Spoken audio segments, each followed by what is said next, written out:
Hi, my name is Ian Wheatley. Thanks for watching this video, and we're going to talk about why foreclosures doubled last year and why we shouldn't be headed for the hills.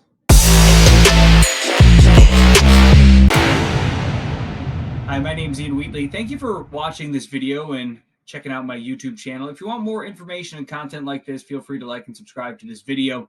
I'm an upstate New York real estate agent. I'm a realtor, and I first got into real estate as an investor while I was working in the news business. So every now and again, I come across news, as it were, that it's a little bit more terrifying than clarifying, and I feel a personal obligation to stop down and correct the record. So, in the description, I do have a video that's linked up about the data that's indicating housing prices are going to basically end higher than we are now this calendar year, but also recapping in the idea of what you need to know there from that video is that a notion, this idea that there's this pending housing crash is just not founded.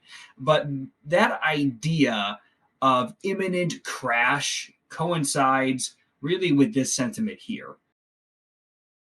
And when we're looking back at that housing bubble bust of '07, we often forget about the bad lending practices and the subprime market that have all been cleaned up since. We really remember one thing and one thing only, and that's the F word: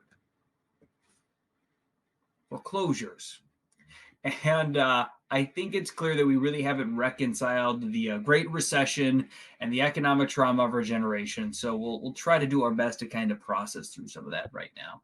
Adam, they are a leading curator of real estate data nationwide for land and property data.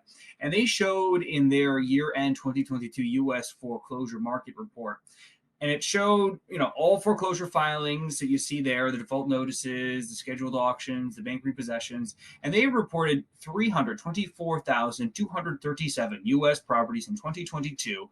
That was up 115% from 2021. More importantly, it was down 34% from 2019 before the pandemic shook up the market. And foreclosure filings in 2022 were also down 89% from that peak of 2.9 million in 2010. Okay, so that gives you a little bit of context of what we're talking about.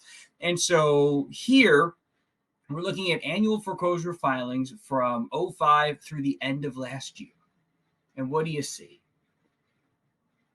Although, our heart really breaks for those 324 some odd thousand households that had to deal with losing their homes or being forced to sell or what have you, foreclosures are very, very low. Okay. And when we look at more recent years, some of this was benefited by the forbearance that was offered and the moratorium on foreclosures.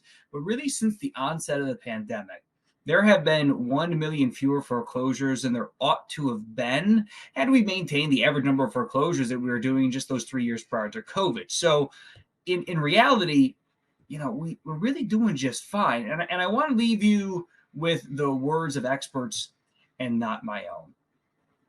I checked back over with Adam that 18 months after the end of the government's foreclosure moratorium, and with less than 5% of the 8.4 million borrowers who entered the CARES Act forbearance program remaining, foreclosure activity remains significantly lower than it was prior to the COVID-19 pandemic. And it seems clear that government and mortgage industry efforts during the pandemic, coupled with a strong economy, have helped prevent millions of unnecessary foreclosures. And it's not just our friends at Adam, but we even look at Bill McBride, who's the founder of Calculated Risk. What he had said back in January was the bottom line is there will be an increase in foreclosures over the next year from record low levels, but there will not be this huge wave of distressed sales as happened following the housing bubble.